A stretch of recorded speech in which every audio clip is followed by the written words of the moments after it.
The humiliation. The morning began with a whisper of dust over the Ainsley ranch, soft, almost tender, as if the land itself feared disturbing the silence that had settled there. Mara Ainsley stood at the wooden fence, her hands pale against the rough grain, watching the horses stir beyond the paddock. She had been awake since dawn, waiting for Reed to come home. He hadn't. Her husband's absence was no longer unusual. What hurt more was how natural it had become. Once, Reed had been her promise of safety, steady, handsome, ambitious. But time had stripped away those illusions, leaving behind a man consumed by his mother's approval and the gossip of town. Lately, whispers reached Mara's ears about him and the widow, Elara Wynne. The words were never said to her face, yet they followed her like shadows that refused to disperse. When the Ainsley matriarch, Beatrice, summoned her that morning, Mara obeyed without question. She entered the great hall, its walls lined with portraits of ancestors who looked stern even in oil paint. Beatrice sat in her chair as though upon a throne, flanked by her two sons. Reed wouldn't meet Mara's gaze. "Do you know what disgrace you've brought upon this family?" Beatrice asked. Her voice carried the brittle chill of authority. Mara's lips trembled, but no sound escaped. Beatrice rose, the hem of her dress brushing against the floor like the hiss of a snake. "A wife who cannot keep her husband faithful is no wife at all. The neighbors laugh at us. The family name reeks of shame." It struck Mara then, not the accusation, but the cruelty of it. Reed had betrayed her, yet somehow she was the one on trial. Beatrice snapped her fingers. Two of the ranch hands entered, carrying a wooden stool and a pair of shears. "Sit," Beatrice ordered. Mara hesitated. Reed's eyes flicked up for a moment, hollow and distant. Then he turned away. A cold numbness crawled through Mara's limbs as she sat. The first cut of the shears echoed in the hall like a breaking branch. Strands of her dark hair fell around her feet, catching in the sunlight like dying feathers. Each snip carved away not just her hair, but her dignity, her identity, her years of silence endured for the sake of belonging. Beatrice's voice came again, sharp and unrelenting. "Let the world see what disgrace looks like." A bowl of soot was brought forward. Rough fingers smeared it across Mara's cheeks, her forehead, her chin, blackening her face until she could barely recognize her reflection in the silver tray they thrust before her. Her tears streaked through the ash like rivers cutting through burnt earth. No one spoke. Even Reed stood motionless, guilt painted faintly in the downward tilt of his head. Beatrice gestured toward the door. "She will leave this house. Today." Mara rose, trembling but silent. The air outside struck her skin like ice. She stepped barefoot onto the dirt road, hair shorn, face marked, heart hollow. The world beyond the gate felt endless and indifferent. Hours passed. The sun sank behind the hills, bleeding color into the sky. The chill of evening began to bite through her torn shawl. She walked until her strength faltered, collapsing beside the road where the wind moaned through the grass. Then a sound. A low rumble grew in the distance, accompanied by a steady beam of light sweeping across the dark. A truck slowed, tires crunching on gravel. The engine idled, heavy and patient before shutting off. Mara looked up, half blinded by the headlights. A tall figure stepped out, a man broad-shouldered, his silhouette framed by the pale moonlight. He moved with deliberate calm, boots thudding against the ground. Without a word, he took off his long coat and placed it around her shoulders. The fabric carried the faint scent of leather, rain, and smoke. His voice, when it came, was deep enough to settle the trembling in her chest. "You're coming with me." Mara stared, too stunned to answer. She saw no pity in him, only certainty, like a man who'd already made his choice. He extended his hand, rough and scarred, yet steady. Behind them, the Ainsley estate glowed faintly in the distance, warm lights against a horizon that had never felt colder. Ahead stretched the open road, wide and silent beneath the stars. For the first time in her life, Mara hesitated not out of fear, but out of disbelief that someone, anyone, would reach for her without judgment. When she placed her hand in his, her breath caught. He led her to the truck, opened the door, and helped her in. Neither spoke during the long drive through the desolate plains. The hum of the engine filled the quiet between them, blending with the wind that tugged at the edges of her borrowed coat. Mara glanced out the window, watching the last trace of her old home disappear into the night. Somewhere deep inside her, something began to shift. Not yet hope, but the faint, fragile beginning of it. The truck turned toward the western hills, where the sky stretched open and mercifully dark. And as the engine roared softly back to life, Mara realized she wasn't being rescued. She was being reclaimed from cruelty, from silence, from the ashes of a name that never deserved her. The stranger's shadow. The truck rattled over the gravel road until the Ainsley estate was a faint smear of gold behind them. The night stretched outward, vast, silent, eternal. Mara sat rigid in the passenger seat, the coat drawn tightly around her shoulders, the scent of dust and pine mingling with her uneven breath. She didn't speak, not because she lacked words, but because she no longer trusted her voice to sound human. The man driving hadn't looked at her once since she entered. His eyes were fixed on the horizon, on the line where the sky met the earth like an old wound. His hands gripped the steering wheel with the quiet discipline of someone who'd learned control the hard way. When he finally spoke, his tone was gentle, almost careful. "Name?" "Mara," she whispered. Her voice cracked, foreign to her own ears. He nodded once, nothing more. "Cole Darran." The name lingered in the air like smoke. She'd heard it before, in the hushed tones of her in-laws, spoken with a mix of resentment and superstition. The giant rancher, they called him. A man too big for the land, too quiet for society, living alone in the western hills where the grass met the wind. The road curved sharply and climbed until the lights of his ranch appeared, a solitary house surrounded by corrals, barns, and acres of empty pasture. The truck slowed, then stopped. Cole got out first, motioning toward the porch. Mara hesitated, her bare feet brushing against cold earth as she stepped down. The silence of the place was heavy, but not hostile. No prying eyes, no whispered judgment. Only the wind, the creak of wood, and the distant call of cattle. Cole pushed the door open and gestured her inside. "There's a fire. You can sit." Mara entered, blinking against the flicker of the hearthlight. The room smelled faintly of cedar, smoke, and rain-soaked wool. There were no photographs, no decorations, just neat order, practical simplicity. Cole disappeared briefly and returned with a folded blanket and a tin mug. Tea, not strong but warm. She took it, her hands trembling around the metal. "Thank you." He sat across from her, elbows resting on his knees. The firelight cast his shadow large against the wall. Broad shoulders, unshaven jaw, a presence that filled the room without a word. After a long silence, he said, "I saw you walking. You look like you come from hell." Her lips parted, but no explanation came. Shame rose in her throat, too thick to swallow. "You don't have to tell me," he continued. "Some things are better buried." Mara studied him quietly. His voice carried weight, not softness, yet there was no cruelty in it. He spoke like someone who had seen too much to ask for stories he didn't need to hear. The minutes stretched, and something fragile settled between them, an unspoken recognition of pain that needed no translation. When the clock on the mantel struck midnight, Cole rose. "You can sleep in the spare room. Clothes are in the chest. Rest while you can." She nodded, her gratitude too raw to voice. As she turned toward the hallway, his next words stopped her. "They'll come looking for you," he said. "Men like your in-laws don't like to lose control." She froze. "You know them? Everyone around here knows them." He paused, his gaze unreadable. "You've got a choice, Mara.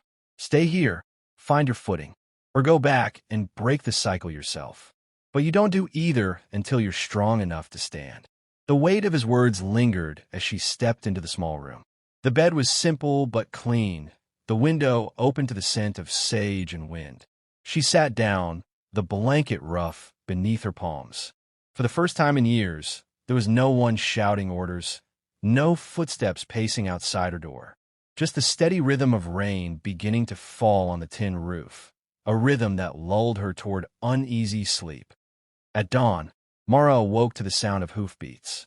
Through the window, she saw Cole in the corral, towering beside a restless stallion. He moved with a patience she hadn't seen in years, measured, grounded, never raising his voice. When the horse bucked, he didn't fight back. He simply waited until the animal tired itself out, then reached for its reins with calm authority. Mara watched, transfixed. The world she had come from thrived on dominance, control, appearances. Here, she saw something different, strength without cruelty. Later, when she stepped outside, he acknowledged her with a nod. "Coffee's on the stove." She thanked him and lingered by the fence, her eyes tracing the horizon. The silence between them wasn't awkward, it was honest. She realized how much she'd forgotten about quiet that didn't hurt. Cole joined her, arms crossed over his chest. "You'll heal here," he said simply, as if stating a fact, not offering comfort. "Do you really think so?" He glanced at her, his expression softened by the light. "Land heals everything if you let it. But you gotta stop bleeding first." Mara's throat tightened. For the first time, she didn't feel small in her shame. The world beyond this fence no longer terrified her. It merely waited, patient and wide. Cole tipped his hat, returning to work. Mara stayed where she was, feeling the cold air brush her shaved scalp and the warmth of the rising sun on her face. The two sensations met, like pain and peace colliding, and something in her heart began to thaw. She didn't yet know that this quiet would not last, that the world she'd fled from would soon find her again. But for now, she let the silence hold her, fragile and new. The ride to freedom. The storm came before dawn, low thunder rumbling across the plains, shaking the glass panes of Cole's ranch house. Mara stood at the window, watching lightning crawl across the horizon. She hadn't slept. The rain mirrored the unease gathering in her chest, each drop tapping like a memory she wanted to forget but couldn't. Cole was outside before sunrise, tightening the horse's reins, his coat soaked dark with rain. Mara watched him move through the storm with a quiet authority that made everything else seem small. Fear, shame, even the past. He didn't look back, but he knew she was there. He always did. She turned from a window and began packing the few things she owned. A threadbare shawl, a folded note she'd written to herself the night she arrived. "You are not broken. You are beginning." But beginnings had a way of drawing endings toward them. The first sign came with the distant sound of engines. Cole straightened beside the barn, eyes narrowing toward the valley road. Two trucks crawled through the mud, headlights cutting through rain. Mara froze, breath catching. She recognized the outline of the lead vehicle. It belonged to the Ainsley ranch. Cole entered the house calmly, water dripping from his hat. "They're here." Her voice trembled. "They came for me." He met her gaze, silent. Then, without another word, he retrieved the shotgun from above the mantel. Not raised, just held. His actions weren't about violence. They were about boundaries. The truck stopped at the fence line. For figures climbed out, rain pelting against their coats. Reed Ainsley led them. His once proud posture was hollow now, his eyes fevered with anger and humiliation. Beatrice followed, her expression carved from stone. Cole opened the door and stepped onto the porch. The storm swallowed every word at first, until Reed shouted, "That's my wife you're hiding." Mara appeared behind Cole, her body trembling, her face pale against the dim light. "She's not hiding," Cole said, his voice low, steady. "She's surviving." Reed's boots splashed through the mud as he advanced. "You don't get to decide that. She's coming home." Mara flinched at the word home. It no longer meant safety. It meant submission, silence, the sound of shears cutting through her hair. Beatrice's voice cut through the wind. "You shame us further by staying with him, Mara. Do you think the town will forget? Do you think the Lord will forgive?" Cole shifted slightly, placing himself between them. "You don't speak for either." Reed's face twisted. "Stay out of this, Darran. This isn't your fight." Cole's tone was calm, but final. "It is now." Lightning flashed, illuminating the distance between the two men. Reed, slick with rage and pride, and Cole, unflinching, a figure carved from restraint. Mara watched them, realizing that no apology or argument could undo what had been done. She stepped forward, rain soaking her shawl until it clung to her skin. "Reed," she said quietly, "you let them destroy me." Reed hesitated, his voice breaking under his own guilt. "You brought it on yourself, Mara. You embarrassed us. You stopped being—" "Being what?" she interrupted. "Silent? Obedient? Forgiving of everything you took from me." The silence that followed was sharper than thunder. Even Beatrice faltered. Mara lifted her chin, her voice steady despite the rain. "You call me shame, but I carried your name like a burden, not a blessing. I won't carry it any longer." Reed jaw tightened. "You think this man will save you?" Cole's voice came like a quiet strike of thunder. "She doesn't need saving, just peace." The standoff stretched, wind howling, horses uneasy, the air thick with all the years of power and pain that had built this moment. Then Reed lunged forward, grabbing Mara's wrist. "You're coming." Cole's hand shot out, gripping Reed's arm, firm but controlled. "Let her go." Reed tried to pull free, but Cole's strength was immovable, forged from labor and restraint rather than fury. He repeated, softer this time, "Let her go." Mara yanked her hand back, breath trembling. "Don't touch me again." Her words seemed to echo long after the thunder ceased. Beatrice stepped forward as if to speak, but her voice failed. For the first time, she saw no weak daughter-in-law, only a woman standing unbroken in the rain. Cole turned slightly toward Mara. "You want to go back?" Mara shook her head. "No, not there. Not ever." He nodded once, no triumph in his expression, only understanding. "Then we ride." Without waiting for permission, he led her to the stables. Mara followed, leaving behind the shouting, the mud, the ghost of the Ainsley name. She mounted the horse beside him, unsure where they were going, only that it was away. Reed shouted something behind them, words swallowed by rain. Beatrice called her name once, soft, almost pleading, but Mara didn't look back. The storm grew heavier as they rode into the valley. The world blurred into motion. Hooves striking earth, wind whipping through darkness, the faint rhythm of two hearts beating toward freedom. When they finally crested the ridge, Mara turned once to see the distant glow of the Ainsley estate fading beneath the storm. For the first time, the sight didn't hurt. It was only light, far away and meaningless. Cole slowed his horse, glancing at her through the rain. "You all right?" She nodded, a small, trembling smile finding its way through exhaustion. "For the first time, yes." The rain softened into mist as dawn began to break. Beneath the pale sky, they rode onward, not toward perfection, but toward peace, a kind of love not built on rescue, but on recognition. Ashes and morning rain. The storm had passed by dawn. Mist rose from the drenched grass, curling around the fence posts like fading ghosts. Mara stood at the edge of Cole's pasture, her shawl draped loosely over her shoulders, her hair, short but growing, damp from the lingering rain. The air smelled of wet soil and smoke, the scent of a world cleansed.